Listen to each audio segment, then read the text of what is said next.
ಎಲ್ಲರಿಗೂ ನಮಸ್ಕಾರಗಳು. ನನ್ನ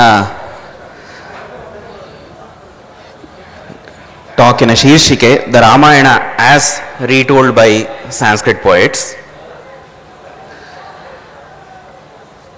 ಅದನ್ನು 4 ಭಾಗವಾಗಿ ವಿಂಗಡಿಸಿದ್ದೀನಿ. Ramayana as presented in Sanskrit rupakas. ರೂಪಕಗಳು ಅಂತ ಹೇಳಿದ್ರೆ ಇಲ್ಲಿ ಬರಬೇಕಾ?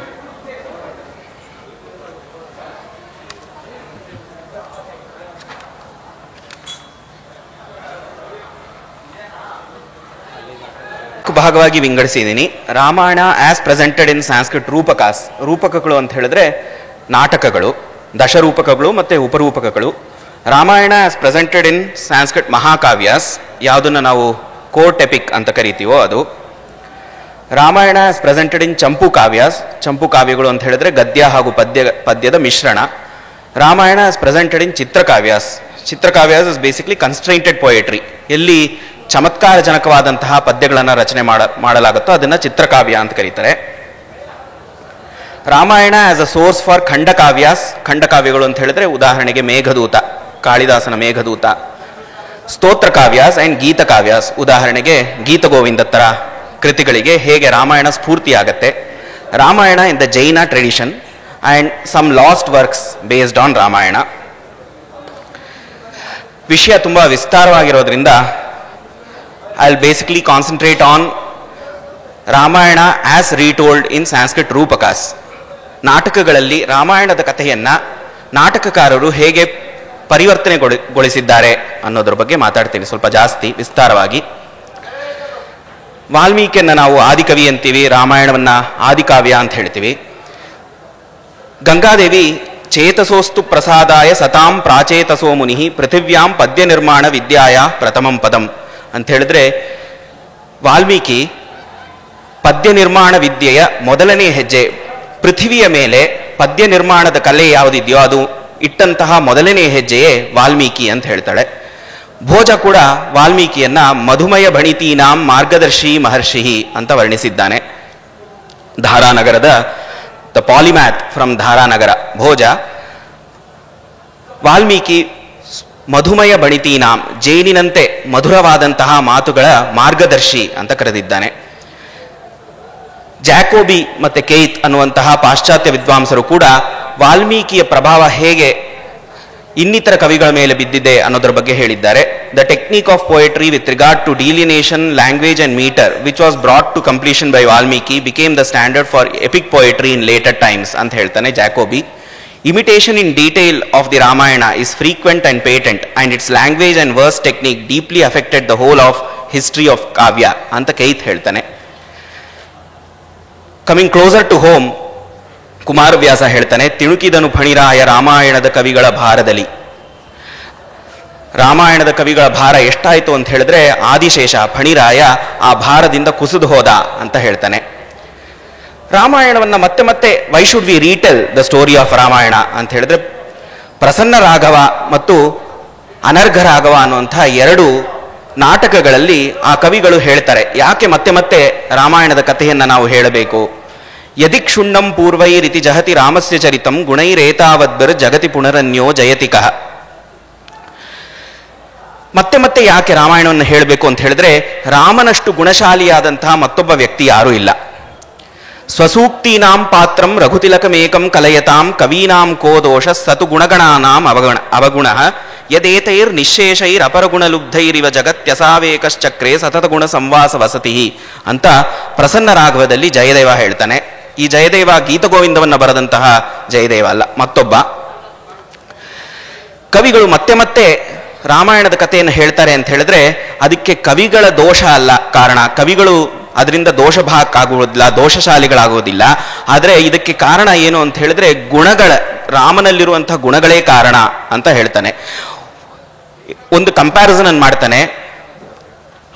ರಾಮನಲ್ಲಿ ಆ ಗುಣಗಳು ಹೇಗೆ ಸೇರಿ ಹೋಗಿವೆ ಅಂತ ಹೇಳಿದ್ರೆ, ಒಂದು ಗುಣಕ್ಕೆ ಇನ್ನೊಂದು ಗುಣ ನೋಡಿದ್ರೆ ಅಸೂಯೆ ಆಗೋಷ್ಟು, ಒಂದು ಗುಣ ಇನ್ನೊಂದು ಗುಣವನ್ನು ನೋಡಿ ಓ ಈ ಗುಣ ರಾಮನಲ್ಲಿದೆಯಾ ಅಂತ ಅಸೂಯೆ ಪಟ್ಟು ಆ ಗುಣವೂ ರಾಮನಲ್ಲಿ ಹೋಗಿ ಸೇರಿತು ಅಂತ ಹೇಳಿ ರಾಮನಲ್ಲಿ ಎಲ್ಲಾ ಗುಣಗಳೂ ಬಂದಿವೆ. ಆ ಕಾರಣಕ್ಕೆ ಕವಿಗಳು ರಾಮನನ್ನ ವರ್ಣಿಸೋದ್ರಿಂದ ತಮ್ಮ ಮಾತಿಗೆ ಒಂದು ಆದರವನ್ನು ತಂದು ಕೊಡ್ತಾರೆ, ಗೌರವವನ್ನು ತಂದು ಕೊಡ್ತಾರೆ ಅಂತ ಪ್ರಸನ್ನ ರಾಘವದಲ್ಲಿ ಜಯದೇವ ಹೇಳ್ತಾನೆ.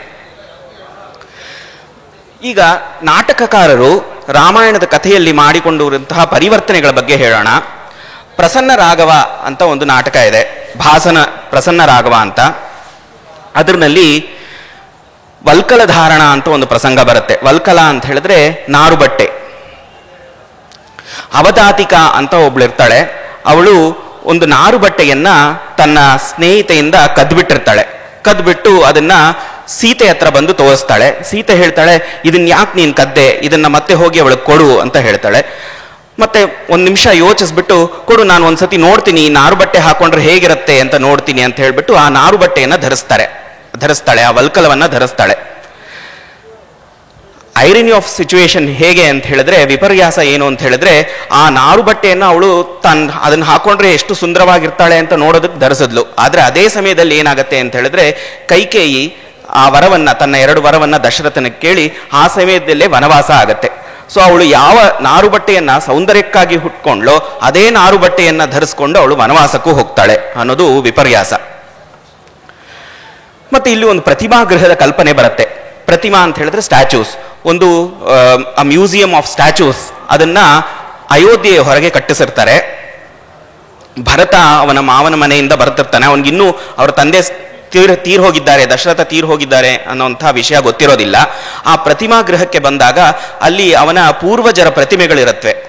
ಆ ಪ್ರತಿಮೆಗಳ ಒಂದೊಂದನ್ನು ಅವನ ಅಲ್ಲಿರುವಂತಹ ಆ ದೇವಸ್ಥಾನದ ಒಡೆಯನನ್ನು ಕೇಳ್ತಿರ್ತಾನೆ, ಇದು ಯಾರು ಅಂತ. ಅವನು ಇದು ದಿಲೀಪ, ಇದು ರಘು, ಇದು ಅಜ ಅಂತೆಲ್ಲ ಹೇಳ್ತಿರ್ತಾನೆ. ಕೊನೆಗೆ ನೋಡಿದ್ರೆ ತನ್ನ ತಂದೆಯ ಪ್ರತಿಮೆನೇ ಅಲ್ಲಿದೆ. ಆವಾಗ ತಾನೇ ಅವನಿಗೆ he realises only then that his father is no more. ಅದು ಒಂದು ಭಾಸ ಮಾಡ್ಕೊಂಡಿರುವಂತಹ ಕಲ್ಪನೆ. ಇನ್ನೊಂದು, ವನವಾಸದ ಸಂದರ್ಭದಲ್ಲಿ ರಾಮ ಮತ್ತು ಸೀತೆಯರು ಆಶ್ರಮದ ಬಳಿ ಇರುವಾಗಲೇ ರಾವಣ ಬರ್ತಾನಲ್ಲಿಗೆ ಒಂದು ಸನ್ಯಾಸಿಯ ರೂಪದಲ್ಲಿ. ರಾವಣ ಬರುವಾಗ ರಾಮ ಆಶ್ರಮದಲ್ಲಿ ಇರೋಲ್ಲ ಅಂತ ರಾಮಾಯಣದಲ್ಲಿದೆ. ಆದರೆ ಇಲ್ಲಿ ರಾಮ ಮತ್ತೆ ಸೀತೆಯರು ಇಬ್ರು ಇರುವಾಗ ರಾವಣ ಬರ್ತಾನೆ. ರಾಮ ಒಂದು ಗೊಂದಲದಲ್ಲಿರ್ತಾನೆ. ಏನು ಅಂತ ಹೇಳಿದ್ರೆ, ಅವನ ತಂದೆಗೆ ಪಿತೃಶ್ರಾದ್ದವನ್ನ ಮಾಡಬೇಕಾಗಿರುತ್ತೆ. ಆ ಪಿತೃಶ್ರಾದ್ದಕ್ಕೆ ಏನನ್ನ ಕೊಡಬಹುದು, ನಿವಾಪವಾಗಿ ಏನು ಕೊಡ್ಬೋದು ಅಂತ ಯೋಚಿಸ್ತಿರ್ತಾನೆ. ಅದಕ್ಕೆ ಇವನು ರಾವಣ ಸನ್ಯಾಸಿಯ ವೇಷದಲ್ಲಿ ಬಂದು ಹೇಳ್ತಾನೆ, ಪಿತೃಶ್ರಾದ್ದಕ್ಕೆ ನೀನು ಕೊಡಬೇಕಾದ ಶ್ರೇಷ್ಠವಾದ ನಿವಾಪ ಕಾಣಿಕೆ ನಿಮ್ಮ ಪಿತೃಗಳಿಗೆ ಅಂತ ಹೇಳಿದ್ರೆ ಒಂದು ಬಂಗಾರದ ಜಿಂಕೆಯನ್ನ ಕೊಡಬೇಕು ಅಂತ ಹೇಳ್ತಾನೆ. ಓ ಹೌದಾ, ಬಂಗಾರದ ಜಿಂಕೆಯನ್ನು ನಾನು ಎಲ್ಲಿ ಹುಡ್ಕೊಂಡು ಹೋಗ್ಲಿ ಅಂತ ಹೇಳಿದ್ರೆ, ಓ ಈಗೋ ಬಂತು ನೋಡು ಬಂಗಾರದ ಜಿಂಕೆ ಅಂತ. ಅದೇ ಸಮಯದಲ್ಲಿ ಮಾರೀಚ ಬಂಗಾರದ ಜಿಂಕೆಯ ವೇಷದಲ್ಲಿ ಬರ್ತಾನೆ. ಅವನನ್ನ ರಾಮ ಅಟ್ಟಿಸ್ಕೊಂಡು ಹೋಗ್ತಾನೆ. ಹೀಗೆ ಕೆಲವೊಂದು ಮಾರ್ಪಾಟುಗಳನ್ನು ಮಾಡ್ಕೊಂಡಿದ್ದಾನೆ. ಮತ್ತೆ ಅಭಿಷೇಕ ನಾಟಕ, ಆ ಅಭಿಷೇಕ ನಾಟಕ ಅದು ಕಿಷ್ಕಿಂಧ ಕಾಂಡದಿಂದ ಶುರು ಆಗತ್ತೆ. ಮತ್ತೆ ಇಲ್ಲಿ ಕವಿ ಮಾಡ್ಕೊಂಡಿರೋ ಮಾರ್ಪಾಟು ಏನು ಅಂತ ಹೇಳಿದ್ರೆ, ಮೂಲ ರಾಮಾಯಣದಲ್ಲಿ ರಾಮ ಸೇತು ಬಂಧನವನ್ನ ಮಾಡ್ತಾನೆ, ಆದ್ರೆ ಇಲ್ಲಿ ಸಮುದ್ರವೇ ರಾಮನಿಗೆ ದಾರಿಯನ್ನ ಮಾಡಿಕೊಡತ್ತೆ. ಇಲ್ಲಿನ ಒಂದು ಸುಂದರವಾದ ಪದ್ಯವನ್ನ ನೋಡಿ, ಪ್ರತಿಮಾ ನಾಟಕದ ಪದ್ಯ. ಅನಪತ್ಯ ವಯಂ ರಾಮ ಪುತ್ರೋನ್ಯಸ್ಯ ಮಹೀಪತೆ ವನೇ ವ್ಯಾಘ್ರೀಚ ಕೈಕೇಯಿ ತ್ವಯಾ ಕಿಮ್ನ ಕೃತಂ ತ್ರಯಂ. ದಶರಥ ಗೋಳಿಡ್ತಾ ಇದ್ದಾನೆ, ತನ್ನ ಮಗ ವನವಾಸಕ್ಕೆ ಹೋಗಿದ್ದಾನೆ ಅಂತ. ಆವಾಗ ವಿಧಿಗೆ, ಬ್ರಹ್ಮನಿಗೆ ಅವನು ಒಂದು ಮೊರೆಯನ್ನ ಕೇಳ್ಕೊಳ್ತಾನೆ. ಅಯ್ಯೋ ಬ್ರಹ್ಮ, ನೀನು ನನಗೆ ನನ್ನ ಮಕ್ಕಳಿಲ್ದಂಗೆ ಯಾಕೆ ಮಾಡಲಿಲ್ಲ, ನನ್ನನ್ನ ರಾಮನನ್ನ ಬೇರೆಯ ರಾಜನ ಮಗನಾಗಿ ಯಾಕೆ ಹುಟ್ಟಿಸ್ಲಿಲ್ಲ, ಅಥವಾ ಕೈಕೇಯಿಯನ್ನ ಒಂದು ಕಾಡಿನಲ್ಲಿ ಒಂದು ಹುಲಿಯಾಗಿ, ಹೆಣ್ಣು ಹುಲಿಯಾಗಿ, ವ್ಯಾಘ್ರಿಯಾಗಿ ಯಾಕೆ ಹುಟ್ಟಿಸ್ಲಿಲ್ಲ ಅಂತ ಕೇಳ್ಕೊಳ್ತಾನೆ. ಮುಂದೆ ಭವಭೂತಿಯ ಮಹಾವೀರ ಚರಿತ. ಈ ಮಹಾವೀರ ಚರಿತ ಅವನು 2 ಕಾವ್ಯಗಳನ್ನು ಬರೆದಿದ್ದಾನೆ, 3 ನಾಟಕಗಳನ್ನು ಬರೆದಿದ್ದಾನೆ. ರಾಮಾಯಣವನ್ನು ಆಧರಿಸಿದಂತಹ 2 ನಾಟಕಗಳು ಅಂತ ಹೇಳಿದ್ರೆ ಮಹಾವೀರ ಚರಿತ ಮತ್ತು ಉತ್ತರ ರಾಮಚರಿತ. ಮಹಾವೀರ ಚರಿತದಲ್ಲಿ ಮಾಡ್ಕೊಂಡಿರೋ ಮಾರ್ಪಾಟುಗಳು, ವಿಶ್ವಾಮಿತ್ರನ ಆಶ್ರಮದಲ್ಲಿಯೇ ಶಿವಧನುರ್ಭಂಗ ಆಗತ್ತೆ. ವಿಶ್ವಾಮಿತ್ರನ ಆಶ್ರಮದಲ್ಲಿ ಕೌಶಿಕ ಅಂತ ಹೇಳಿದ್ರೆ ವಿಶ್ವಾಮಿತ್ರ ರಾಮ ಹಾಗೂ ಲಕ್ಷ್ಮಣರನ್ನ ತನ್ನ ಆಶ್ರಮಕ್ಕೆ ಕರೆದುಕೊಂಡು ಬರ್ತಾನೆ. ಅದೇ ಸಮಯದಲ್ಲಿ ಕುಶಧ್ವಜ ಅಂತ ಹೇಳಿದ್ರೆ ಜನಕನ ತಮ್ಮ ಊರ್ಮಿಳೆ ಮತ್ತು ಸೀತೆಯನ್ನ ಅಲ್ಲಿ ಕರ್ಕೊಂಡ್ಬರ್ತಾನೆ. ವಿಶ್ವಾಮಿತ್ರನ ಆಶ್ರಮದಲ್ಲಿಯೇ ಮೊದಲನೇ ಬಾರಿ ರಾಮ ಸೀತೆಯನ್ನ ಹಾಗೂ ಲಕ್ಷ್ಮಣ ಊರ್ಮಿಳೆಯನ್ನ ನೋಡೋದು. ಆ ಆಶ್ರಮದಲ್ಲಿಯೇ ತಾಟಕಾವಧ ಕೂಡ ಆಗೋದು, ಅಹಲ್ಯೆಯ ಉದ್ಧಾರವೂ ಆಗೋದು, ಹಾಗೆ ಸುಬಾಹು ಮತ್ತು ಮಾರೀಚರ ಧ್ವಂಸ ಕೂಡ ಅಲ್ಲೇ ಆಗತ್ತೆ. ಮತ್ತು ಆ ಆಶ್ರಮದಲ್ಲಿಯೇ ವಿಶ್ವಾಮಿತ್ರ ತನ್ನ ಯೋಗ ಮಾಯೆಯಿಂದ ಶಿವಧನುಸ್ಸನ್ನು ಅಲ್ಲೇ ಪ್ರತ್ಯಕ್ಷಗೊಳಿಸಿ ರಾಮ ಅಲ್ಲೇ ಧನುರ್ಭಂಗವನ್ನ ಮಾಡ್ತಾನೆ. ಮತ್ತು ಇದರಲ್ಲಿ ಇನ್ನೊಂದು ನಾಟಕಗಳಲ್ಲಿ ರಾಮಾಯಣವನ್ನು ಬೇಸಾಗಿರುವಂತಹ ನಾಟಕಗಳಲ್ಲಿ ನೀವು ನೋಡಬೇಕಾಗಿರೋದು ಏನು ಅಂತ ಹೇಳಿದ್ರೆ, ಸಾಧಾರಣ ಮಂಥರೆಯ ಮೇಲೆ ಯಾವುದೋ ಒಂದು ರಾಕ್ಷಸಿಯ ಆವೇಶವಾಗತ್ತೆ. ಅವಳು ಆ ರಾಕ್ಷಸಿಯ ಆವೇಶದಿಂದ ಅಥವಾ ಬೇರೆ ಯಾವುದೋ ಒಂದು ಸೂಪರ್ ನ್ಯಾಚುರಲ್ ಬೀಯಿಂಗಿನ ಆವೇಶದಿಂದ ಹಾಗೆ ಕೇಳ್ತಾಳೆ ಹೊರತು ಅವಳು ಮೂಲತಃ ಒಳ್ಳೆಯವಳು ಅನ್ನೋದನ್ನ ಈ ನಾಟಕಕಾರರು ಸಮರ್ಥನೆಗೊಳಿಸಿದ್ದಾರೆ. ಈ ಭವಭೂತಿಯ ಮಹಾವೀರ ಚರಿತದಲ್ಲಿ ಏನಾಗತ್ತೆ ಅಂತ ಹೇಳಿದ್ರೆ, ಮಂಥರೆಯಲ್ಲಿ ಶೂರ್ಪಣಕೆಯ ಆವೇಶ ಆಗತ್ತೆ. ಅದನ್ನ ಅಲ್ಲಿ ಗಮನಿಸ್ಬೋದು. ಉತ್ತರ ರಾಮಚರಿತದಲ್ಲಿ ನಮಗೆ ಗೊತ್ತಿರೋ ಹಾಗೆ ಚಿತ್ರವೀಥಿ ಪ್ರಸಂಗ ಅಂತ ಮೊದಲನೇ ಅಂಕದಲ್ಲಿ ಬರುತ್ತೆ. ಅಂತ ಹೇಳಿದ್ರೆ ಅಲ್ಲಿ ಒಂದು ಪೇಂಟಿಂಗ್ ಹಾಲ್ ಇರುತ್ತೆ. ಆ ಪೇಂಟಿಂಗ್ ಹಾಲ್ನಲ್ಲಿ ಅರ್ಜುನ ಅನ್ನುವಂಥ ಒಬ್ಬ ಪೇಂಟರು ರಾಮ, ಸೀತಾ, ಲಕ್ಷ್ಮಣರಿಗೆ ವಿವಿಧ ಪೇಂಟಿಂಗ್ಸ್ ಅನ್ನು ತೋರಿಸ್ಕೊಂಡು ಹೋಗ್ತಾ ಇರ್ತಾನೆ. ಆ ಪೇಂಟಿಂಗ್ಸಿನ ಮೂಲಕವೇ, ಆ ಚಿತ್ರಗಳ ಮೂಲಕವೇ ರಾಮಾಯಣದ ಕತೆ ಹೇಳ್ದಂಗೆ ಆಗತ್ತೆ, ಪೂರ್ವ ರಾಮಾಯಣದ ಕತೆ ಹೇಳ್ದಂಗೆ ಆಗತ್ತೆ. ಹಾಗೆ ಇದರಲ್ಲಿ ರಾಮ ದಂಡಕಾರಣ್ಯಕ್ಕೆ ಹೋಗುವಂಥದ್ದು ಮತ್ತು ಭಾಗೀರಥಿ ಅಂದ್ರೆ ಗಂಗೆಯ ಪ್ರಸಾದದಿಂದ, ಅನುಗ್ರಹದಿಂದ ಸೀತೆ ಅದೃಶ್ಯ ಸೀತೆ ಆಗುವಂಥದ್ದು ಮತ್ತು ಗರ್ಭಾಂಕ ಅಂತ ಹೇಳಿದ್ರೆ ರಾಮ ಲಕ್ಷ್ಮಣರ ಮುಂದೆನೆ ಸೀತೆಗೆ ಆದಂತಹ ತೊಂದರೆಯನ್ನ ಒಂದು ನಾಟಕದ ರೂಪದಲ್ಲಿ ಪ್ರದರ್ಶನಗೊಳಿಸ್ತಾರೆ. ಆ ಸಮಯದಲ್ಲಿ ಸಾಕೇತ ಜನರು ಅಂದ್ರೆ ಅಯೋಧ್ಯೆಯ ಜನರು ಕೂಡ ಅಲ್ಲೇ ಇರ್ತಾರೆ. ಅವರು ಮುಂದೆ ಸೀತೆಗೆ ಆದಂತಹ ಈ ಒಂದು ತೊಂದರೆಗಳು ಅವರು ನಾಟಕದ ರೂಪದಲ್ಲಿ ನೋಡಿದಾಗ ಅವ್ರಿಗೆ ಅರಿವಾಗತ್ತೆ, ಅಯ್ಯೋ ನಾವು ಸೀತೆಯ ಬಗ್ಗೆ ಹೀಗೆ ಮಾತಾಡಿದ್ವಲ್ಲ, ಹೀಗೆ ಮಾತಾಡಬಾರ್ದಾಗಿತ್ತು ಅಂತ ಗೊತ್ತಾಗತ್ತೆ. ಸೊ ಇದು ಕೂಡ ಕವಿ ಮಾಡ್ಕೊಂಡಿರೋಂಥ ಮಾರ್ಪಾಟು.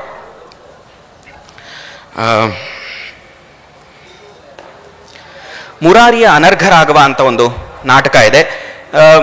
ಇದರಲ್ಲಿ ಮಹಾವೀರ ಚರಿತದಲ್ಲಿ ನಾವು ನೋಡಿದ್ವಿ ಹೇಗೆ ಶೂರ್ಪಣಕ್ಕೆ ಮಂಥರೆಗೆ ಶೂರ್ಪಣಕ್ಕೆ ಆವೇಶ ಆಗತ್ತೆ ಅಂತ. ಈ ಪ್ಲಾನ್ ಅನ್ನ ಮಾಡುವಂಥದ್ದು ಮಾಲ್ಯವಾನ್ ಅಂತ ಹೇಳಿದ್ರೆ ರಾವಣನ ಮಂತ್ರಿ ಈ ಪ್ಲಾನ್ ಅನ್ನ ಮಾಡಿರ್ತಾನೆ. ಮುರಾರಿಯ ನಾಟಕದಲ್ಲಿ ಕೂಡ ಹೀಗೆ ಆಗತ್ತೆ. ಆದ್ರೆ ಇಲ್ಲಿ ಪ್ಲಾನ್ ಅನ್ನು ಮಾಡುವಂಥದ್ದು ಜಾಂಬವಾನ್ಗೆ ಹೇಗಾದ್ರೂ ರಾಮ ಕಾಡಿಗೆ ಬರಬೇಕು ಅನ್ನುವಂಥ ಒಂದು ಇಚ್ಛೆ ಇರುತ್ತೆ. ಯಾಕೆ ಅಂತ ಹೇಳಿದ್ರೆ ಅವನ ಸ್ವಾರ್ಥ ಅಲ್ಲಿದೆ. He has his own personal agenda. ಅವನಿಗೇನು ಅಂತ ಹೇಳಿದ್ರೆ ಸುಗ್ರೀವ ರಾಜ ಆಗಬೇಕು, ವಾಲಿ ಸಾಯಬೇಕು ಅನ್ನುವಂಥ ಪರ್ಸನಲ್ ಅಜೆಂಡಾ ಇದೆ. ಈ ಪರ್ಸನಲ್ ಅಜೆಂಡಾಗೆ ರಾಮನ ಸಹಾಯವಿಲ್ಲದೆ ಇದಾಗೋದಿಲ್ಲ ಅಂತಿರುತ್ತೆ. ಅದಕ್ಕೆ ಅವನೇನ್ ಮಾಡ್ತಾನೆ, ತನ್ನ ಶಬರಿಯನ್ನ, ನಾವು ಯಾವ ಶಬರಿಯನ್ನ ತುಂಬಾ ಸಾಧ್ವಿಮಣಿ ಅಂತ ನಾವು ರಾಮಾಯಣದಲ್ಲಿ ಓದಿದ್ದೀವೋ ಅಥವಾ ರಾಮಾಯಣ ಕಥೆಗಳಲ್ಲಿ ಕೇಳಿದ್ದೀವೋ, ಇಲ್ಲಿ ಆ ಶಬರಿ ಏನ್ ಮಾಡ್ತಾಳೆ ಅಂತ ಹೇಳಿದ್ರೆ ಮಂಥರೆಗೆ ಆವೇಶ ಆಗೋದು ಶಬರಿಯ ಆವೇಶ ಆಗ್ಬಿಡುತ್ತೆ. ಶಬರಿಯು ಒಂದು ಸಿದ್ಧ ಶಬರಿ ಅಂತ ಹೇಳಿದ್ರೆ ಮ್ಯಾಜಿಕಲ್ ಪವರ್ಸ್ ಇರುವಂತಹ ಶಬರಿ ಅವಳು. ಮತ್ತೆ ಜಾಂಬವಾನ್ ಹೇಳ್ತಾನೆ ಶಬರಿ ನೀನು ಹೋಗಿ ಮಂಥರೆಯಲ್ಲಿ ಆವೇಶ ಆಗಿ ಅವಳು ಹೀಗೆ ಕೇಳೋ ತರ ಮಾಡು, ಅದ್ರ ಮೂಲಕ ರಾಮ ವನವಾಸಕ್ಕೆ ಬರ್ತಾನೆ. ವನವಾಸಕ್ಕೆ ಬಂದಾಗ ಅವನ ಸಹಾಯದಿಂದ ನಾವು ವಾಲಿಯನ್ನ ಗೆದ್ದು ಸುಗ್ರೀವನನ್ನ ಮತ್ತು ಪಟ್ಟಾಭಿಷಿಕ್ತನಾಗಿ ಮಾಡಬಹುದು ಅಂತ. ನಂತರ ರಾಜಶೇಖರನ ಬಾಲರಾಮಾಯಣ 10 ಅಂಕಗಳಿರುವಂತಹ ವಿಸ್ತೃತವಾದಂತಹ ಒಂದು ನಾಟಕ. ಅಲ್ಲೇನಾಗತ್ತೆ ಅಂತ ಹೇಳಿದ್ರೆ, ರಾವಣ ಮಿಥಿಲೆಯಲ್ಲಿ ಶಿವಧನುರ್ಭಂಗ ಮಾಡೋದಕ್ಕೆ ಬರ್ತಾನೆ. ಅವನಿಗೆ ಶಿವಧನುರ್ಭಂಗ ಮಾಡೋದಕ್ಕಾಗೋದಿಲ್ಲ, ಗರ್ವಭಂಗ ಆಗತ್ತಷ್ಟೇನೆ. ರಾಮನ ಮುಂದೆ ಅದರ ನಂತರ ಏನಾಗುತ್ತೆ, ಅವನಿಗೆ ವಿರಹ ವೇದನೆ ಕಾಡಕ್ಕೆ ಶುರು ಆಗುತ್ತೆ. ಅವನು ಸೀತೆಯನ್ನ ಅಲ್ಲಿ ಮಿಥಿಲೆಯಲ್ಲಿ ನೋಡಿರ್ತಾನೆ. ಅವನ ವಿರಹ ವೇದನೆಯನ್ನ ಕಮ್ಮಿ ಮಾಡೋದಕ್ಕೆ ರಾವಣನ ಮಂತ್ರಿಯಾದಂತಹ ಮಾಲ್ಯವಾನ್ ಏನ್ ಮಾಡ್ತಾನೆ, ಅವನ ಮುಂದೆ ಒಂದು ನಾಟಕವನ್ನ ಏರ್ಪಡಿಸ್ತಾನೆ. ಆ ನಾಟಕಕ್ಕೆ ಸೀತಾ ಸ್ವಯಂವರ ಅಂತ ಹೆಸರು. ಆ ಸೀತಾ ಸ್ವಯಂವರದಲ್ಲಿ ಏನಾಗುತ್ತೆ, ರಾಮ ಸೀತೆಯನ್ನ ಮದುವೆ ಆಗೋ ತರ ಬರುತ್ತೆ. ಅದು ಕೇವಲ ನಾಟಕ. ಆದ್ರೆ ಈ ನಾಟಕ ನಡೀತಿರುವಾಗಲೇ ಬ್ಯಾಕ್ ಸ್ಟೇಜ್ ನೇಪಥ್ಯದಲ್ಲಿ ಏನಾಗುತ್ತೆ ಅಂದ್ರೆ ನಿಜವಾಗ್ಲೂ ಸೀತಾ ವಿವಾಹ ಆಗ್ಬಿಡುತ್ತೆ. ನಿಜವಾಗ್ಲೂ ರಾಮ ಧನುರ್ಭಂಗವನ್ನ ಮಾಡಿ ಸೀತೆಯನ್ನ ಮದುವೆ ಆಗ್ತಾನೆ. ಮತ್ತೆ ಇದು ತಿಳಿದಾಗ ರಾವಣನಿಗೆ ಮತ್ತಷ್ಟು ಕೋಪ ಕೆರಳುತ್ತೆ. ಅವನ ಕೋಪವನ್ನ ಶಮನ ಮಾಡೋದಕ್ಕೆ ಮಾಲ್ಯವಾನ್ ಏನ್ ಮಾಡ್ತಾನೆ, ಒಂದು ಯಂತ್ರ ಸೀತೆಯನ್ನ ನಿರ್ಮಾಣ ಮಾಡ್ತಾನೆ. ಒಂದು ಮೆಕ್ಯಾನಿಕಲ್ ಸೀತೆಯನ್ನ ನಿರ್ಮಾಣ ಮಾಡ್ತಾನೆ. ಸೀತೆಯ ಗೊಂಬೆಯನ್ನ ನಿರ್ಮಾಣ ಮಾಡ್ತಾನೆ. ಆ ಸೀತೆಯ ಗೊಂಬೆಯ ಬಾಯಲ್ಲಿ ಒಂದು ಸಾರಿಕೆಯ ಪಕ್ಷಿಯನ್ನ ಇಟ್ಟಿರ್ತಾನೆ. ಅದು ಆ ಗೊಂಬೆ ಮಾತಾಡೋ ತರ ಇರುತ್ತೆ. ಅದ್ರ ಜೊತೆಗೆ ರಾವಣ ಮತ್ತೆ ಉನ್ಮಾದದ ಸ್ಥಿತಿಯಲ್ಲಿರ್ತಾನೆ. ವಿರಹ ವೇದನೆಯಿಂದ ಉನ್ಮಾದ ಸ್ಥಿತಿಯಲ್ಲಿರ್ತಾನೆ. ಅವನು ಈ ಯಂತ್ರ ಸೀತೆಯನ್ನ ನಿಜವಾದ ಸೀತೆ ಅಂತ ಭಾವಿಸ್ತಾ ಅದ್ರ ಜೊತೆಗೆ ಮಾತಾಡ್ತಿರ್ತಾನೆ. ಒಮ್ಮೆ ಅದನ್ನ ಕೈಯನ್ನು ಮುಟ್ಟಕ್ಕೆ ಹೋದಾಗ ಏನಾಗ್ಬಿಡುತ್ತೆ, ಅದರ ಬಾಯಲ್ಲಿರುವಂತಹ ಆ ಸಾರಿಕಾ ಪಕ್ಷಿ, ಆ ಶುಕ ಪಕ್ಷಿ ಹಾರೊಟ್ಟೋಗುತ್ತೆ. ಹಾರೊಟ್ಟೋದಾಗ ಅವನಿಗೆ ಆವಾಗ ತಿಳಿಯುತ್ತೆ, ಅಯ್ಯೋ ಇದೊಂದು ಗೊಂಬೆ ಅಂತ. ಮತ್ತೆ ಈ ಗೊಂಬೆಯನ್ನ ಆಮೇಲೆ ಬಳಸ್ಕೊಳ್ತಾನೆ. ಅವನೇನ್ ಮಾಡ್ತಾನೆ ಅಂತ ಹೇಳಿದ್ರೆ, ಈ ಯಂತ್ರ ಸೀತೆಯ ತಲೆಯನ್ನ ಕಡಿದ್ಬಿಟ್ಟು ಯುದ್ಧದ ಸಂದರ್ಭದಲ್ಲಿ ರಾಮನ ಮುಂದೆ ಎಸಿತಾನೆ. ರಾಮ ಇದು ನಿಜವಾಗ್ಲೂ ಸೀತೆಯ ಶಿರಶ್ಛೇದನ ಆಗಿದೆ ಅಂತ ಅನ್ಕೊಂಡು ಭಯ ಪಟ್ಟಾಗ ವಿಭೀಷಣ ಹೇಳ್ತಾನೆ, ನೋಡು ಇದು ರಾವಣನ ತಂತ್ರ ಅಷ್ಟೇ, ಸೀತೆಗೆ ಏನೂ ಆಗಿಲ್ಲ ಅಂತ ಅವನಿಗೆ ಸಮಾಧಾನ ಪಡಿಸ್ತಾನೆ. ಹೀಗೆ ರಾಜಶೇಖರ ಕೆಲವೊಂದು ಮಾರ್ಪಾಟುಗಳನ್ನು ಮಾಡಿದ್ದಾನೆ. ಇವನು ಮಹಾರಾಷ್ಟ್ರದ ಕವಿ. ಇಲ್ಲಿ ಇನ್ನೊಂದು ಮಾರ್ಪಾಟು ಏನು ಅಂತ ಹೇಳಿದ್ರೆ, ಕೈಕೇಯಿ ದಶರಥರ ಬದಲು ಕೈಕೇಯಿ ದಶರಥರು ಸ್ವರ್ಗಕ್ಕೆ ಹೋಗಿರ್ತಾರೆ, ದೇವಾಸುರ ಸಮರಕ್ಕಾಗಿ ಹೋಗಿರ್ತಾರೆ. ಆ ಸಮಯದಲ್ಲಿ ಶೂರ್ಪಣಖೆ ಮತ್ತೆ ಮಾಯಾಮಯ ಅಂತ ಇನ್ನೊಬ್ಬ ರಾವಣನ ಸೇವಕ, ಅವರಿಬ್ರು ದಶರಥ ಹಾಗೂ ಕೈಕೇಯಿಯ ವೇಷದಲ್ಲಿ ಬರ್ತಾರೆ ಅಯೋಧ್ಯೆಗೆ. ಮತ್ತೆ ಅವರಿಬ್ರು ಮಧ್ಯದಲ್ಲಿ ಆಗುವಂತಹ ಮಾತುಕತೆಯಿಂದ ಈ ಒಂದು ರಾಮನ ವನವಾಸ ಅನ್ನೋದು ತೀರ್ಪಾಗತ್ತೆ. ಸೊ ರಾಮನ ವನವಾಸಕ್ಕೆ ದಶರಥ ಮತ್ತು ಕೈಕೇಯಿ ಕಾರಣಭೂತರಾಗೋದಿಲ್ಲ. ಆಕ್ಚುಲಿ ಆ ಸಮಯದಲ್ಲಿ ಬಂದಿರುವಂತಹ ಶೂರ್ಪಣಕೆ ಮತ್ತು ಮಾಯಾಮಯರು ಅವರು ಈ ವೇಷದಲ್ಲಿ ಬಂದಿರುವಾಗ ಹೀಗೆ ಈ ತರದೊಂದು ಘಟನೆಯಾಗಿ ರಾಮ ವನವಾಸಕ್ಕೆ ಹೋಗೋ ತರ ಆಗತ್ತೆ. ನಂತರ ಇಲ್ಲಿ ಕೆಲವೊಂದು ಸಂಭಾಷಣೆಗಳು ತುಂಬಾ ಮನೋಹರವಾಗಿದೆ ಮತ್ತು ಹಾಸ್ಯಸ್ಫೂರ್ತಿ ಇದರಿಂದ ಬರುತ್ತೆ. ಮೊದಲನೇ ಅಂಕದಲ್ಲಿ ಸೀತೆ ಇನ್ನೂ ರಾವಣನ್ನ ನೋಡಿಲ್ಲ ಅವಳು. ಅವಾಗ ಅವಳು ಸಖಿ ಹೇಳ್ತಾಳೆ, ನೋಡು ರಾವಣ ಬಂದಿದ್ದಾನೆ, ನಿನ್ನ ಈ ತಿರಸ್ಕರಿಣಿಯನ್ನ ಅಂದ್ರೆ ನಿನ್ನ ಹಾಕೊಂಡಿರೋ ವೇಲನ್ನ ತೆಗೆದುಬಿಟ್ಟು ನೋಡು ರಾವಣನನ್ನ ಅಂತ ಹೇಳ್ತಾಳೆ. ಅವಾಗ ಅವಳು ತನ್ನ ಆ ವೇಲನ್ನ ತೆಗೆದುಬಿಟ್ಟು ಅವಳು ಸಖಿ ಕೇಳ್ತಾಳೆ, ಅಯ್ಯೋ ಈ ಒಂದೇ ಆಸನದಲ್ಲಿ ಇಷ್ಟೊಂದು ಜನರು ಕೂತಿದ್ದಾರಲ್ಲ ಅಂತ ಕೇಳ್ತಾಳೆ. ಅದಕ್ಕೆ ಸಖಿ ಹೇಳ್ತಾಳೆ, ಅಯ್ಯೋ ಪೆದ್ದಿ, ಇಷ್ಟೊಂದು ಜನರಲ್ಲ, ಇದು ಒಬ್ಬನೇ ರಾವಣ, 10 ಮುಖ ಮತ್ತು 20 ತೋಳು ಇರೋದ್ರಿಂದ ಅಷ್ಟು ಜನರು ಒಂದೇ ಆಸನದಲ್ಲಿ ಕೂತಿದ್ದಾರೆ ಅನ್ನಿಸ್ತಾ ಇದೆ ಅಂತ. ಈ ತರ ಕೆಲವೊಂದು ಹಾಸ್ಯಮಯವಾದಂತಹ ಕೆಲವೊಂದು ಸಂಭಾಷಣೆಗಳು ಕೂಡ ಇದೆ ಇಲ್ಲಿ. ಶಕ್ತಿಭದ್ರನ ಆಶ್ಚರ್ಯ ಚೂಡಾಮಣಿ, ಇದು ಶಕ್ತಿಭದ್ರ ಕೇರಳದ ಒಬ್ಬ ಕವಿ. ಅವನು ಇಲ್ಲಿ ಒಂದು ತುಂಬಾ ಒಂಥರ ವೈನೋದಿಕ ಸಂದರ್ಭವನ್ನ ಉಂಟು ಮಾಡಿದ್ದಾನೆ. 2 ರಾಮರು ಮತ್ತು 2 ಸೀತೆಯರು ಆಗೋ ತರ ಮಾಡಿದ್ದಾನೆ. ಏನಾಗತ್ತೆ ಅಂತ ಹೇಳಿದ್ರೆ, ತಪಸ್ವಿಯರು ರಾಮ ಮತ್ತು ಸೀತೆಗೆ, ರಾಮನಿಗೆ ಒಂದು ಅಂಗುಲಿಯಕವನ್ನ ಅಂದ್ರೆ ಉಂಗುರವನ್ನ ಹಾಗೂ ಸೀತೆಗೆ ಒಂದು ಚೂಡಾಮಣಿಯನ್ನ ಕೊಟ್ಟಿರ್ತಾರೆ. ಇವೆರಡು ಮಾಯಾ ಅಂಗುಲಿಕ ಮತ್ತು ಮಾಯಾ ಚೂಡಾಮಣಿ. ಯಾಕೆ ಅಂತ ಹೇಳಿದ್ರೆ, ಇದನ್ನ ಅಕಸ್ಮಾತ್ ರಾಕ್ಷಸರು ವೇಷವನ್ನ ಧರಿಸಿ ಬಂದು ಇದನ್ನ ಮುಟ್ಟಿದ್ರೆ, ಇದರ ಸ್ಪರ್ಶ ಆದ್ರೆ ಅವರ ವೇಷ ಬಯಲಾಗ್ಬಿಡತ್ತೆ. ಈ ಸಂದರ್ಭದಲ್ಲಿ ಏನಾಗತ್ತೆ ಅಂತ ಹೇಳಿದ್ರೆ, ರಾಮನ ವೇಷದಲ್ಲಿ ಬರ್ತಾನೆ ಮತ್ತು ರಾವಣನ ಸೂತ ಲಕ್ಷ್ಮಣನ ವೇಷದಲ್ಲಿ ಬರ್ತಾನೆ. ಅದೇ ಸಂದರ್ಭದಲ್ಲಿ ಏನಾಗುತ್ತೆ, ರಾಮ ಇದಕ್ಕೆ ಹೋಗಿರ್ತಾನೆ, ರಾಮ ಮಾಯಾಮೃಗವನ್ನ ಅನುಸರಿಸಿ ಹೋಗಿರ್ತಾನೆ. ಅನುಸರಿಸಿ ಹೋದ ಮೇಲೆ ಏನಾಗುತ್ತೆ, ಸ್ವಲ್ಪ ಹೊತ್ತಾದ್ಮೇಲೆ ಲಕ್ಷ್ಮಣ ಹೋಗ್ತಾನೆ, ಇದೇನು ಅಣ್ಣ ಬಂದೇ ಇಲ್ವಲ್ಲ ಅಂತ. ಸ್ವಲ್ಪ ಹೊತ್ತಾದ್ಮೇಲೆ ಸೀತೆ ಕೂಡ ಹೊರಟು ಬಿಡ್ತಾಳೆ ವನಕ್ಕೆ. ಇಲ್ಲಿ ಸೀತೆ ವನಕ್ಕೆ ಹೊರಟಿ ಇನ್ನೇನು ಅರ್ಧ ದಾರಿನಲ್ಲಿರುವಾಗ ರಾಮನ ವೇಷದಲ್ಲಿ ಮತ್ತು ಲಕ್ಷ್ಮಣನ ವೇಷದಲ್ಲಿ ರಾವಣ ಮತ್ತು ಅವನ ಸೂತ ಬರ್ತಾರೆ. ಮತ್ತು ರಾವಣ ಹೇಳ್ತಾನೆ, ಅಯ್ಯೋ ಸೀತೆ, ನಾನು ನಿನಗೆ ಎಷ್ಟು ಹುಡುಕ್ತಾ ಇದ್ದೆ, ಇದು ನಮಗೆ ಒಂದು ಮಾಯಾ ರಥ ಸಿಕ್ಕಿದೆ, ಭರತ ನಮಗೆ ಕಳಿಸಿದ್ದಾನೆ, ಭರತ ತುಂಬಾ ತೊಂದರೆನಲ್ಲಿದ್ದಾನಂತೆ, ನಾವು ತಕ್ಷಣ ಹೊರಡಬೇಕು ಅಯೋಧ್ಯೆಗೆ ಅಂತ ಹೇಳ್ತಾನೆ. ಅಯ್ಯೋ ಹೌದಾ ಅಂತ ಹೇಳ್ಬಿಟ್ಟು ರಾವಣ ಮತ್ತು ಆ ಸೂತನ ಜೊತೆಗೆ ಅಂದ್ರೆ ಮಾಯಾವೇಷದಲ್ಲಿ ಬಂದಿರುವಂತಹ ರಾವಣ ಮತ್ತು ಸೂತನ ಜೊತೆಗೆ ಸೀತೆ ಹತ್ತು ಬಿಡ್ತಾಳೆ ರಥವನ್ನ. ಮತ್ತೆ ಅವರು ಆಕಾಶ ಮಾರ್ಗವಾಗಿ ಚಲಿಸ್ತಿರ್ತಾರೆ. ಈ ಕಡೆಗೆ ಏನಾಗುತ್ತೆ, ರಾಮ ಮಾರೀಚನ ವಧವನ್ನ ಮಾಡಿ ವಾಪಸ್ ಬರ್ತಿರ್ತಾನೆ. ವಾಪಸ್ ಬರ್ತಿದ್ದಾಗ ಏನಾಗುತ್ತೆ, ದಾರಿನಲ್ಲಿ ಶೂರ್ಪಣಕ್ಕೆ ಸೀತೆಯ ವೇಷದಲ್ಲಿ ಬರ್ತಾಳೆ. ಸೀತೆಯ ವೇಷದಲ್ಲಿ ಬಂದು ಅಷ್ಟೊತ್ತಿಗೆ ಏನಾಗುತ್ತೆ, ಲಕ್ಷ್ಮಣ ಅಲ್ಲಿಗೆ ಹೋಗಿರ್ತಾನೆ. ಲಕ್ಷ್ಮಣ ಅಲ್ಲಿ ಮಾರೀಚನ ಶವವನ್ನ ನೋಡ್ತಾನೆ. ಮಾರೀಚನ ಶವ ಇನ್ನೂ ರಾಮನ ವೇಷದಲ್ಲಿರುತ್ತೆ. ಅವನು ರಾಮನೇ ತೀರ್ಕೊಂಡಿದ್ದಾನೆ ಅಂತ ಅನ್ಕೊಂಡು ಗೋಳಿಡ್ತಾನೆ. ಆ ಗೋಳಿಡೋದನ್ನ ಕೇಳ್ಬಿಟ್ಟು ಶೂರ್ಪಣಖ ಮತ್ತು ಶೂರ್ಪಣಖ ಸೀತೆ ವೇಷದಲ್ಲಿದ್ದಾಳೆ, ಅವರಿಬ್ರು ಆ ಕಡೆಗೆ ಹೋಗ್ತಾರೆ. ಆ ಕಡೆಗೆ ಹೋದಾಗ ಏನಾಗುತ್ತೆ, ರಾಮ ಆ ಒಂದು ಶವವನ್ನು ಮುಟ್ತಾನೆ. ಶವವನ್ನು ಮುಟ್ಟಿದಾಗ ಏನಾಗುತ್ತೆ, ಆ ಶವ ಮಾರೀಚನ ವೇಷಕ್ಕೆ ತಿರುಗತ್ತೆ. ಯಾಕಂತ ಹೇಳಿದ್ರೆ ಅವನ ಅಂಗುಲಿಯಕದ ಸ್ಪರ್ಶದಿಂದ ಹಂಗಾಗತ್ತೆ. ಅಂಗುಲಿಯಕ ಸ್ಪರ್ಶದಿಂದ ಅದು ಮಾರೀಚನಾಗಿದ್ದ ತಕ್ಷಣ ಏನಾಗುತ್ತೆ, ಪಕ್ಕದಲ್ಲಿರುವಂತಹ ಶೂರ್ಪಣಕ್ಕೆ, ಅವಳು ಸೀತೆ ವೇಷದಲ್ಲಿದ್ದಾಳೆ, ಅವಳು ಅಳಕ್ ಶುರು ಮಾಡ್ಬಿಡ್ತಾಳೆ, ಅಯ್ಯೋ ಮಾರೀಚ ತೀರ್ಕೊಂಡಿದ್ದಾನೆ ಅಂತ. ಅವಾಗ ರಾಮ, ಯಾಕೆ ಕಳ್ತಾ ಇದೆಯಾ, ನೀನು ಅಳಬೇಡ ಅಂತ ಹೇಳ್ಬಿಟ್ಟು ರಾಮ ಏನ್ ಮಾಡ್ತಾನೆ, ಅವಳ ಕಣ್ಣೀರನ್ನು ಒರೆಸಕ್ ಹೋಗ್ತಾನೆ. ಕಣ್ಣೀರನ್ನು ಒರೆಸಕ್ ಹೋದಾಗ ಅವಳ ಅಂಗುಲಿಯಕದ ಸ್ಪರ್ಶ ಕಣ್ಣಿಗಾಗಿ ಅವಳು ತಿರ್ಗಾ ತನ್ನ ಶೂರ್ಪಣಖ ವೇಷದಲ್ಲಿ ತಿರ್ಗ ಶೂರ್ಪಣಖ ವೇಷದಲ್ಲಿ ಕಾಣಿಸ್ಕೊಳ್ತಾಳೆ. ಈ ಕಡೆಗೆ ಆಕಾಶ ಮಾರ್ಗದಲ್ಲಿ ರಾಮನ ವೇಷದಲ್ಲಿರುವಂತಹ ರಾವಣ ಮತ್ತು ಅವನ ಸೂತ ಲಕ್ಷ್ಮಣ ವೇಷದಲ್ಲಿ ಮತ್ತು ಸೀತೆ ಹೋಗ್ತಾ ಇರ್ತಾರೆ. ರಾಮ ತುಂಬಾ ಒಂದು ಪ್ರಣಯಭರಿತವಾದ ಮಾತುಗಳನ್ನು ಮಾತಾಡ್ತಿರ್ತಾನೆ ಸೀತೆ ಜೊತೆಗೆ. ಸೀತೆಗೆ ಸ್ವಲ್ಪ ಆಶ್ಚರ್ಯ ಆಗುತ್ತೆ, ಇದೇನಿದು, ಯಾವತ್ತೂ ರಾಮ ಹೀಗೆ ಮಾತಾಡ್ಸಲ್ವಲ್ಲ, ಅದು ಲಕ್ಷ್ಮಣನ ಸಾನ್ನಿಧ್ಯದಲ್ಲಿ ಹೀಗೆ ಮಾತಾಡ್ಸಲ್ವ ಅಂತ ಆಶ್ಚರ್ಯ ಆಗುತ್ತೆ. ಆದ್ರೂ ಸಂತೋಷ ಪಡ್ತಿರ್ತಾಳೆ. ಅವಾಗ ಏನಾಗುತ್ತೆ, ಯಾವುದೋ ಒಂದು ಸಂದರ್ಭದಲ್ಲಿ ರಾವಣ ಏನ್ ಮಾಡ್ತಾನೆ, ತನ್ನ ಕೈಯಿಂದ ಅವಳ ತಲೆಯನ್ನ ಸವರ್ತಾನೆ. ಸವರ್ದಾಗ ಏನಾಗುತ್ತೆ, ಆ ಚೂಡಾಮಣಿಯ ಸ್ಪರ್ಶ ಆಗಿ ಅವಳು ಮತ್ತೆ ರಾವಣ ತನ್ನ ನಿಜ ಸ್ಥಿತಿಗೆ ಬರ್ತಾನೆ.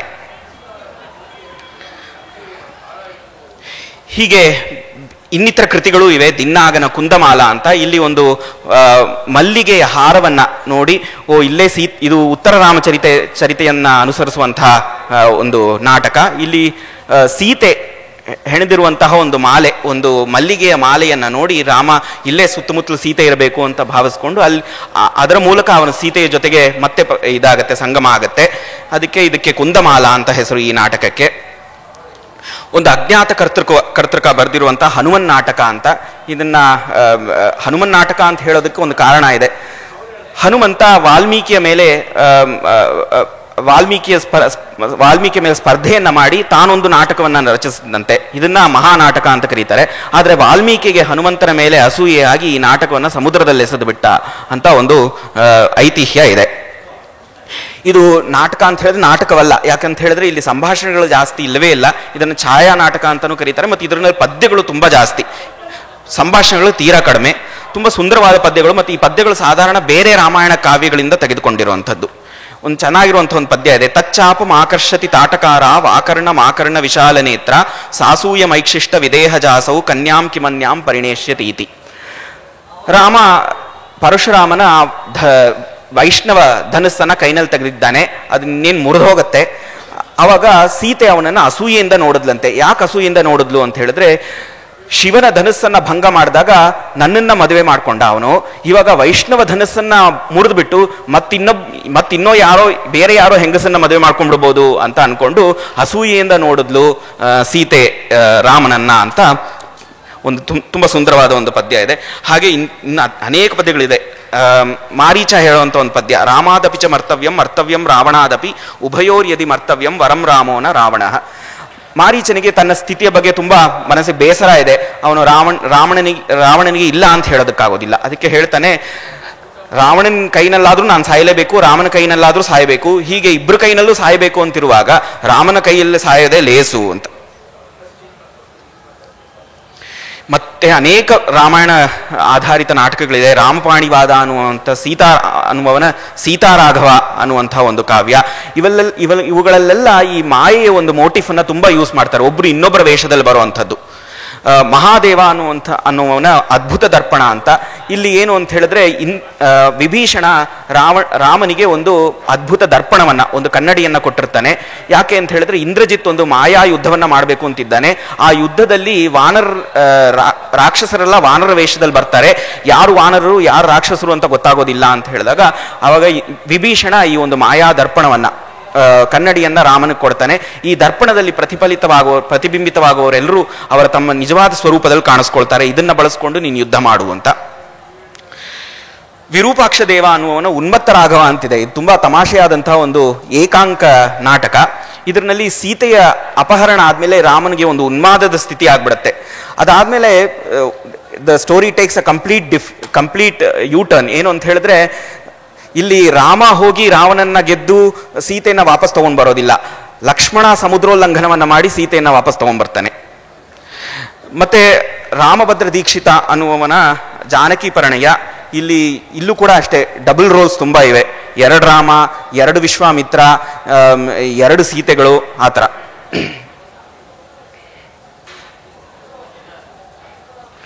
ರಾಮಾಯಣವನ್ನ ಮಹಾಕಾವ್ಯಗಳಲ್ಲೂ ಈ ಕಥೆಯನ್ನ ಅನೇಕರು ಇದನ್ನ ಕಥೆಯಾಗಿ ಹೆಣೆದಿದ್ದಾರೆ. ಕಾಳಿದಾಸನ ರಘುವಂಶ ತುಂಬ ಪ್ರಸಿದ್ಧವಾಗಿರುವಂಥದ್ದು. ಹಾಗೆ ಕುಮಾರದಾಸನ ಸಿಂಹಳ ದೇಶದ ಕುಮಾರದಾಸ ಅನ್ನುವಂಥ ಕವಿಯ ಜಾನಕೀಹರಣ ಅಂತ ಒಂದು ಕಾವ್ಯವಿದೆ. ತುಂಬ ಸುಂದರವಾದ ಒಂದು ಕಾವ್ಯ ಅದು. ಇಲ್ಲೆಲ್ಲ ನೋಡಬೇಕಾಗಿರೋದು ಕಥಾವಸ್ತುವಿನಲ್ಲಿ ಏನು ವಿಭಿನ್ನತೆ ಇಲ್ಲ, ಆದರೆ ವರ್ಣನೆಯಲ್ಲೇ ಇರುವಂಥದ್ದು ಸೌಂದರ್ಯ. ಆಸೀದವನ್ಯಾಂ ಅತಿಭೋಗ ಭಾರಾತ್ ದಿವೋವತೀರ್ಣ ನಗರೀವ ದಿವ್ಯ ಅಂತ ಶುರು ಮಾಡ್ತಾನೆ. ಅಯೋಧ್ಯೆಯನ್ನು ವರ್ಣಿಸ್ತಾನೆ. ಅಯೋಧ್ಯೆ ಭೂಮಿನಲ್ಲಿರೋದಕ್ಕೆ ಏನು ಕಾರಣ ಅಂತ ಹೇಳಿದ್ರೆ, ಅಯೋಧ್ಯೆ ಆಕ್ಚುಲಿ ಸ್ವರ್ಗದ ಒಂದು part. It is a part of ಸ್ವರ್ಗ. ಬಟ್ ಭೂಮಿಗೆ ಬಂದಿರೋದಕ್ಕೆ ಕಾರಣ ಏನು ಅಂತ ಹೇಳಿದ್ರೆ, ಸ್ವರ್ಗದ ಎಲ್ಲಾ ನಗರಗಳಿಗಿಂತಲೂ ತುಂಬಾ ಸಿರಿವಂತವಾದಂತಹ ನಗರ ಅಯೋಧ್ಯೆ ಆಗಿತ್ತು. ಆ ಸಿರಿವಂತಿಕೆಯ ಭಾರದಿಂದ ಯಾವುದು ಭಾರವಾಗಿರುತ್ತೋ ಅದೆಲ್ಲ ಕೆಳಗೆ ಬರುತ್ತೆ. ಸೊ ಅಯೋಧ್ಯೆಯಲ್ಲೆಲ್ಲ ಅಷ್ಟೊಂದು ಸಿರಿ ಇದ್ದಿದ್ರಿಂದ ಅದು ಸ್ವರ್ಗದ ಭಾಗವಾಗಿದ್ರು ಕೂಡ ಆ ಸಿರಿಯ ಭಾರದಿಂದ ಭೂಮಿಗೆ ಬಂದ್ಬಿಡ್ತು ಅಂತ ಒಂದು ವರ್ಣಿಸ್ತಾನೆ. ಹೀಗೆ ಅಭಿನಂದ ಅಂತ ಒಬ್ಬ ವಂಗ ಕವಿಯ ಬೆಂಗಾಲಿನ ಕವಿಯ ರಾಮಚರಿತ ಅಂತ 40 ಸರ್ಗಗಳಿರುವಂತಹ ವಿಸ್ತೃತವಾದಂತಹ ಒಂದು ಕಾವ್ಯ ಇದೆ. ಇದು ಪ್ರಾರಂಭವಾಗುವಂಥದ್ದೇ ಮಾಲ್ಯವಾನ ಪರ್ವತದಲ್ಲಿ. ವರ್ಷಾಕಾಲ ಮುಗಿದಿದೆ, ಮಳೆಗಾಲ ಮುಗಿದಿದೆ, ಮತ್ತೆ ಶರತ್ಕಾಲ ಶುರುವಾಗುತ್ತೆ. ಕ್ಷೇಮೇಂದ್ರ ರಾಮಾಯಣ ಮಂಜರಿ, ಮಲ್ಲಿನಾಥ ಸೂರಿ ಅಂದರೆ ವ್ಯಾಖ್ಯಾನಕಾರನಾಥ ಮಲ್ಲಿನಾಥ ಸೂರಿಯ ರಘುವೀರ ಚರಿತ ಅನ್ನುವಂಥ ಒಂದು ಕಾವ್ಯ, ಶಾಕಲ್ಯ ಮಲ್ಲ ಅನ್ನುವಂತಹ ಉದಾತ್ತ ರಾಘವ ಅನ್ನುವಂಥ ಒಂದು ಕಾವ್ಯ, ಚಕ್ರಕವಿಯ ಜಾನಕಿ ಪರಿಣಯ ಅನ್ನುವಂಥ ಒಂದು ಕಾವ್ಯ, ಮಾರ್ಕಂಡೇಯ ಮಿಶ್ರನ ದಶಗ್ರೀವವದ. ಮಾರ್ಕಂಡೇಯ ಮಿಶ್ರ ಒರಿಸ್ಸಾ ಪ್ರಾಂತ್ಯದ ಒಬ್ಬ ಕವಿ, ಅವನ ದಶಗ್ರೀವವದ ಅಂತ ಅದು ಕೂಡ ವಿಸ್ತೃತವಾದ 20 ಸರ್ಗಗಳ ಒಂದು ಕಾವ್ಯ. ಚಂಪೂ ರಾಮಾಯಣ ತಮ್ಮೆಲ್ಲರಿಗೂ ಪರಿಚಿತವಾಗಿರುವಂಥದ್ದೇ. ಭೋಜನ ಚಂಪೂ ರಾಮಾಯಣ 5 ಕಾಂಡಗಳನ್ನು ಅಲ್ಲಿ ವಿಸ್ತಾರವಾಗಿ ಹೇಳಿದ್ದಾನೆ, ಸುಂದರವಾಗಿ ಹೇಳಿದ್ದಾನೆ. ಅಲ್ಲಿರುವ ಪದ್ಯಗಳನ್ನೆಲ್ಲ ನಾನು ವಿವರಿಸೋದಕ್ಕೆ ಸಮಯಾವಕಾಶ ಇಲ್ಲ. ಚಿತ್ರಕಾವ್ಯ ಒಂದೆರಡು ಉದಾಹರಣೆಯನ್ನು ಹೇಳಿ ನಿಲ್ಲಿಸ್ತೀನಿ. ರಾಘವ ಪಾಂಡವೀಯ ಅಂತ ಒಂದು ಕಾವ್ಯ ಇದೆ, ಕವಿರಾಜ ಬರೆದಿರುವಂಥದ್ದು. ಅಲ್ಲಿ ಏನು ಅಂತ ಹೇಳಿದ್ರೆ, ಇದು ಸುಮಾರು 13 ಸರ್ಗಗಳಷ್ಟು ವಿಸ್ತಾರವಾದಂತಹ ಕಾವ್ಯ. ಇಲ್ಲಿ ಪ್ರತಿ ಪದ್ಯಕ್ಕೂ 2 ಅರ್ಥ ಇದೆ. ಒಂದರ್ಥ ರಾಮಾಯಣದ ಪರವಾಗಿ, ಇನ್ನೊಂದರ್ಥ ಮಹಾಭಾರತದ ಪರವಾಗಿ. ಸೊ ಇಡೀ ಕಾವ್ಯವನ್ನು ಓದಿದ್ರೆ 2 ಕಾವ್ಯಗಳನ್ನು ಓದ್ದಂಗಾಗತ್ತೆ. ಹಾಗೆ ವೆಂಕಟಾಧ್ವರಿಯ ರಾಘವ ಯಾದವೀಯಂ, ಇಲ್ಲಿ 30 ಪದ್ಯಗಳಿವೆ. ಪ್ರತಿ ಪದ್ಯವನ್ನ ಮುಂದಿಂದ ಓದಿದ್ರೆ ರಾಮಾಯಣದ ಕಥೆ, ಹಿಂದಿಂದ ಓದಿದ್ರೆ ಭಾಗವತದ ಒಂದು ಎಪಿಸೋಡ್ ಬರುತ್ತೆ. ಹಾಗೆ ಕರ್ನಾಟಕದವೇ ಆದಂತಹ ರಾಮಶಾಸ್ತ್ರಿಗಳ ಸೀತಾರಾಮಣ ಸಂವಾದಚರಿ, ವಿನೋದಮಯವಾದಂತಹ ಒಂದು ಕಾವ್ಯ. ಹಾಗೆಯೇ ಸ್ತೋತ್ರ ಕಾವ್ಯಗಳು, ಗೀತಕಾವ್ಯಗಳು, ಖಂಡಕಾವ್ಯಗಳಲ್ಲೂ ಕೂಡ ರಾಮಾಯಣ ಪ್ರತಿಬಿಂಬಿತವಾಗಿದೆ. ರಾಮಭದ್ರ ದೀಕ್ಷಿತನ ರಾಮಚಾಪಸ್ತವ ಇರ್ಬೋದು, ರಾಮ ಬಾಣಸ್ತವ ಇರ್ಬೋದು, ರಾಮ ತೂಣೀರಸ್ತವ ಇರ್ಬೋದು, ರಾಮಸ್ತವ ಕರ್ಣ ರಸಾಯನ ಇರ್ಬೋದು, ಹೀಗೆ ಅನೇಕ ಕಾವ್ಯಗಳು. ವೇದಾಂತ ದೇಶಿಕರ ಹಂಸ ಸಂದೇಶ, ಇಲ್ಲಿ ರಾಮ ಸೀತೆಗೆ ಒಂದು ಹಂಸವನ್ನ ಕಳಿಸ್ತಾನೆ ಸಂದೇಶಹಾರಿಯಾಗಿ. ವಿಶ್ವನಾಥ ದೇವ ಅನ್ನುವವನ ಸಂಗೀತ ರಘುನಂದನ ಅಂತ ಒಂದು ಕಾವ್ಯ ಇದೆ, ಗೀತ ಗೋವಿಂದವನ್ನು ಅನುಸರಿಸುವಂತಹ ಕಾವ್ಯ. ಹೀಗೆ ರಾಮಾಯಣವನ್ನ ಜೈನ ಸಾಹಿತ್ಯದಲ್ಲೂ ಕಾಣ್ತೀವಿ. ವಿಮಲ ಸೂರ್ಯ ಪೌಮಚರ್ಯ ಅಂತ ಇಲ್ಲೆಲ್ಲ ಕೆಲವೊಂದು ಮಾರ್ಪಾಟುಗಳನ್ನು ಮಾಡಿದ್ದಾರೆ. ಅಂದರೆ ರಾಮನಿಗೆ ಸುಮಾರು 8,000 ಹೆಂಡತಿಯರಿರ್ತಾರೆ, ಹಾಗೆ ಲಕ್ಷ್ಮಣನಿಗೆ 16,000 ಹೆಂಡತಿಯರಿರ್ತಾರೆ. ಮತ್ತೆ ರಾಕ್ಷಸರು ಮತ್ತೆ ಕಪಿಗಳು ಆಕ್ಚುಲಿ ರಾಕ್ಷಸ ಮತ್ತು ಕಪಿಗಳಲ್ಲ, ಆದರೆ ವಿದ್ಯಾಧರರ ಒಂದು ಜಾತಿ ಅಂತ ಇರುತ್ತೆ. ಮತ್ತೆ ರಾವಣನಿಗೆ ದಶಮುಖ ಅಂತ ಹೇಳೋದಕ್ಕೆ ಏನು ಕಾರಣ ಅಂತ ಹೇಳಿದ್ರೆ, ಅವನ ತಾಯಿ ಅವನಿಗೆ ಒಂದು ಹಾರವನ್ನು, 9 ಮಣಿಗಳ ಹಾರವನ್ನ, ಆ ಹಾರದಲ್ಲಿ ಅವನ ಮುಖ ಪ್ರತಿಬಿಂಬಿತ ಆಗಿರೋದ್ರಿಂದ 10 ಮುಖಗಳಿದ್ದಂಗೆ ಕಾಣಿಸುತ್ತೆ. ಹೀಗೆ ಕೆಲವೊಂದು ಮಾರ್ಪಾಟುಗಳು. ಹಾಗೆ ಹನುಮಂತನಿಗೂ ಹೆಂಡತಿಯರಿರ್ತಾರೆ. ಹೀಗೆ ಕೆಲವೊಂದು ಮಾರ್ಪಾಟುಗಳನ್ನು ಮಾಡ್ಕೊಂಡಿದ್ದಾರೆ. ಮತ್ತು ಅನೇಕರು ಬರೆದಿದ್ದಾರೆ. ವಿಮಲ ಸೂರ್ಯ ಪೌಮಚರ್ಯ, ಹರಿಶೇಣನ ಪದ್ಮಪುರಾಣ, ಸ್ವಯಂಭೂವಿನ ಪೌಮಚರ್ಯು, ಗುಣಭದ್ರನ ಉತ್ತರ ಪುರಾಣ, ಹೀಗೆ ಅನೇಕರು ರಾಮಾಯಣದ ವಸ್ತುವನ್ನು ಆಧರಿಸಿ ಜೈನ ಕಾವ್ಯಗಳನ್ನು ಬರೆದಿದ್ದಾರೆ. ಹೀಗೆ ರಾಮಾಯಣದ ಒಂದು ಪಕ್ಷಿ ನೋಟವನ್ನು ಕೊಟ್ಟಿದ್ದೀನಿ. ಅನೇಕ ಪದ್ಯಗಳು ತುಂಬ ಸುಂದರವಾಗಿದೆ. ವಿಶೇಷತಃ ರಾಮಚರಿತದ ಕೆಲವೊಂದು ಪದ್ಯಗಳನ್ನು ಅದು ಉದ್ಧರಿಸಬಹುದಾಗಿತ್ತು, ಆದರೆ ಸಮಯಾವಕಾಶ ಇಲ್ಲದೆ ಇರೋದ್ರಿಂದ ಹೇಳೋಕ್ಕಾಗ್ತಿಲ್ಲ. ಈ ಒಂದು ಅವಕಾಶವನ್ನು ಕೊಟ್ಟಂತಹ ವರ್ಲ್ಡ್ ರಾಮಾಯಣ ಕಾನ್ಫರೆನ್ಸ್ ಅವರ ವ್ಯವಸ್ಥಾಪಕರಿಗೆ ನನ್ನ ಅಭಿನಂದನೆಗಳನ್ನು ತಿಳಿಸ್ತಾ ನಮಸ್ಕರಿಸ್ತೀನಿ.